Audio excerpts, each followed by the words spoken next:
Mheshimiwa Waziri, ni dhahiri kama ambavyo umesema, na mimi nikupongeze sana kwamba ulivyoapishwa tu ziara zako za mwanzoni ulikuja kujionea hali ya ufanyaji kazi wa kivuko hapo. Nikupongeze sana, umefanya vizuri, na nipongeze hatua ambazo umeshazichukua, ni hatua nzuri. Pamekwepo na matumizi mabaya ya madaraka na matumizi mabaya ya fedha, na pengine ndio maana tunapata shida hii ya vivuko kuharibika. Kwa kudaiwa milioni 800 kivuko kimekwama, tunadaiwa milioni 800. Lakini kwenye taarifa ya upotevu wa fedha watumishi wa TEMESA wamekwapua bilioni 2.5. Maana yake fedha hii kama ingekuwa imetumika vizuri, kivuko hiki kingekuwa kinafanya kazi.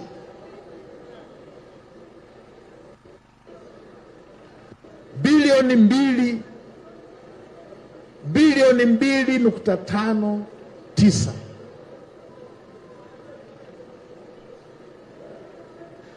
Deni hili kivuko kifanya kazi milioni 800. Tumekosa milioni 800, alafu tuliowapa dhamana wamekuapua bilioni 2.5.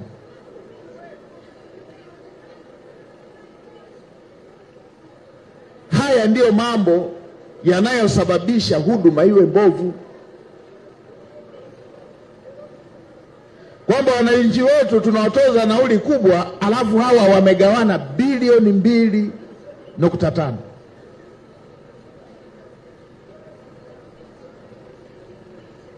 Na Mheshimiwa Waziri, uchukue hatua kubwa zaidi. Tafuta mtu, hata hivi vivuko vinavyoharibika, tafuta mtu wa kuchunguza.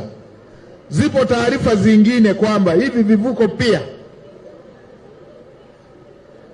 vinatengenezewa mazingira ya kuharibika ili watu wapige dili kule kwenye matengenezo.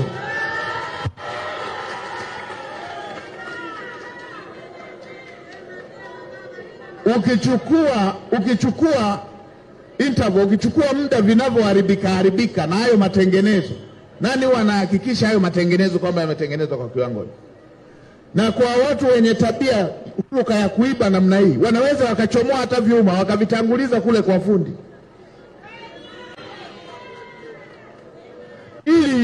ili wapate fedha ile ya matengenezo.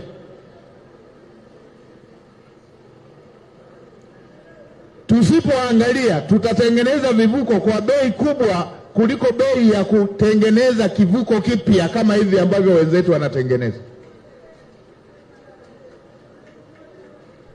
Haya ni mambo yasiyokubalika na ni mambo yanayoudhi. Na kwa kuwa mlishatengeneza timu ya wataalamu, tena wataalamu kutoka kwenye taasisi zinazoheshimika,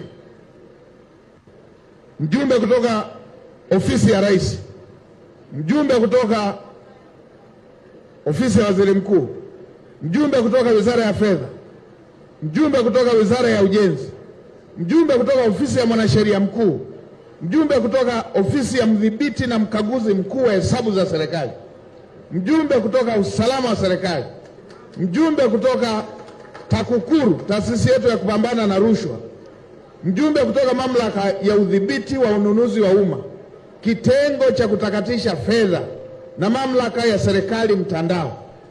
Hawa ndio waliokagua wakakuta hawa wamekuapua bilioni 2.5.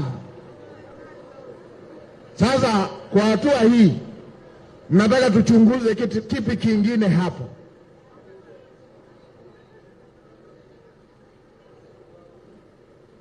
Hapa tuchunguze kipi kingine hapo? TAKUKURU alikuwepo, wa utakatishaji fedha alikuwepo, wa utumishi wa umma alikuwepo, wa ofisi ya Rais alikuwepo, wa usalama na udhibiti alikuwepo, wa CAG alikuwepo. Hapa tuchunguze kipi? Hii ya uchunguzi juu ya uchunguzi ndio inaowapa kiburi wezi wanaendelea kuiba. Hawa wafukuzwe kazi na wakamatwe wapelekwe mahakamani.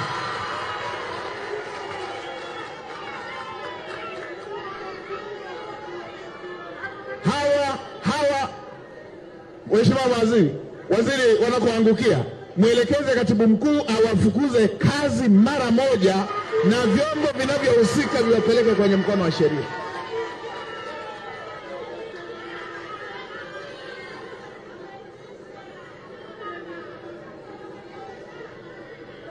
Uchunguzi uliofanyika kupitia timu uliounda, Mheshimiwa Waziri, na nikupongeze sana, una wajumbe wote wanaotakiwa kuchunguza, wote, timu ya kuchunguza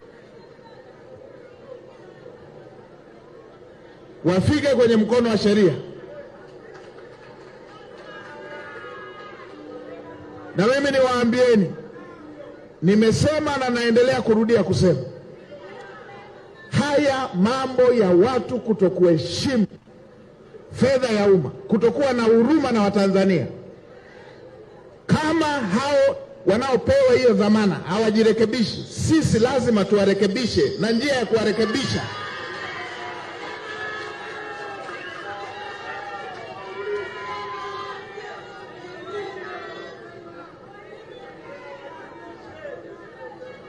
hawa Watanzania hawa wanaolipa nauli hapo. Wapo ambao anakuwa na mtoto mdogo anashindwa kumnunulia hata kitumbua ili alipe nauli hapa. Wapo anaenda kuuza samaki pale, anakaa siku nzima, anashindwa kumnunulia mtoto hata andazi. Mtoto mdogo anashindwa kumnunulia mtoto wake mdogo hata andazi, anabakiza nauli alipe hapa. Then hawa ambao wanalipwa mishahara kila mwezi wanakaa wanagawana bilioni 2.5.